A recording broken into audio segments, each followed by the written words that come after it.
phone games though, people spend way too much time on their fucking phones here, man. Like me and Andrew will go out for dinner. And you see couples? Just couples everywhere, and they're just on their phones playing games, or they'll be playing games against each other. Well, that actually might be fun. Well, how about just maybe talk?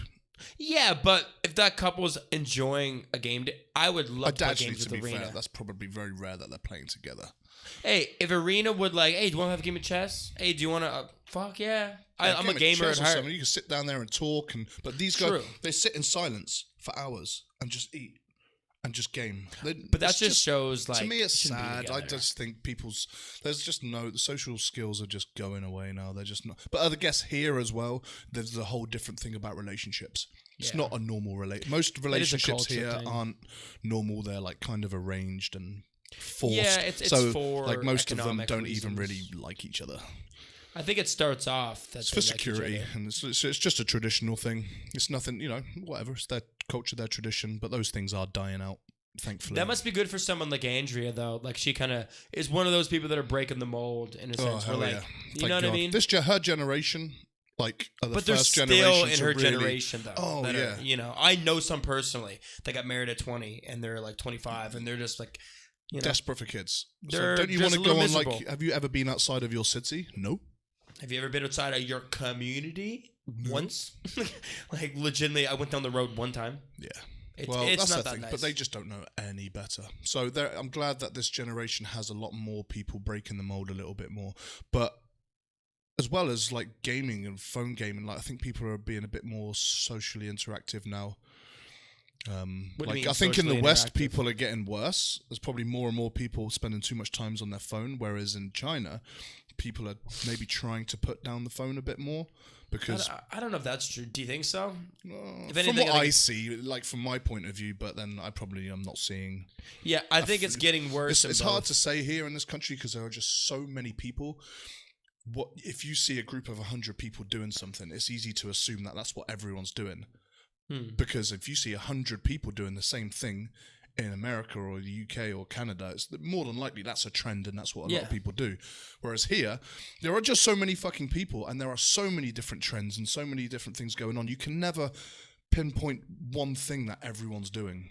I agree. I know what you're saying, but I think the phone one is one of the ones you probably can. Because I see, like, broke garbage men, like, no disrespect, like really, really poor people eating very poor person food, not even having a home, haven't showered in weeks, and they have like a smartphone playing Candy Crush. Like, legitimately, everyone, like, you see it all the time. So I think it is like well, I think that's down to, like, in China, everything's done with your phone, right? You pay for stuff with your phone. Everything. It's only going to get worse. Every bill, everything you do in day-to-day life, you can do via WeChat or Alipay, these two apps that have just taken over the whole of China.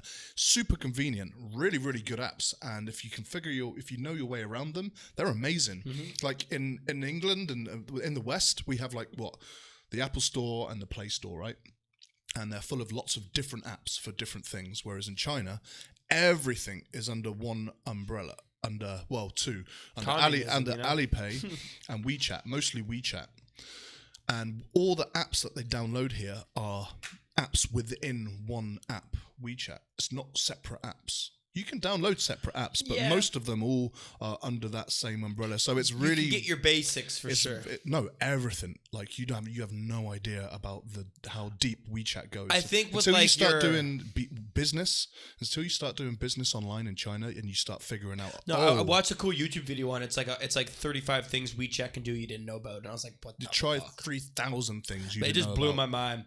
But, like, I think the convenience thing is huge. Like, from paying your heat to water to phone, your internet, just click of a button. Everything. And your phones rent. Here scan your fingerprints, so it's just done instantly. Yeah, it is actually really, really nice. But it's like anything, people abuse it, man. They just people abuse it, but that's how people market. Like, stuff I hate people who, like, you get mad at me a little bit for this sometimes, but, like, I just don't go on my phone that much. I definitely have my fair share of YouTube and, like, poker on my phone and stuff, but I just, I try to get off it as much as I can. Oh, yeah.